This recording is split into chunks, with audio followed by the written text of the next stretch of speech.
Sesi tee off di hall pertama, peserta mengayunkan stick golf mereka saat udara pagi yang cerah pada kejuaraan golf Piala Pangdam 2 Sriwijaya di lapangan golf PGC Palembang Sabtu 19 Oktober 2024. Kejuaraan yang diikuti 144 pegolf dari kalangan TNI, pemerintah, BUMN, dan BUMD serta komunitas olahraga golf di Sumsel merupakan rangkaian kegiatan dari HUT TNI ke-79.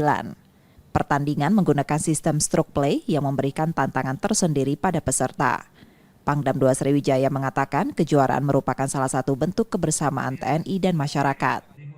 Nah, ini juga sebagai ajang silaturahmi para pegolf, kemudian juga sekaligus silaturahmi mantan-mantan Kodam 2. Ini harapannya kita bisa terus menjalin komunikasi yang baik dan tentunya berolahraga.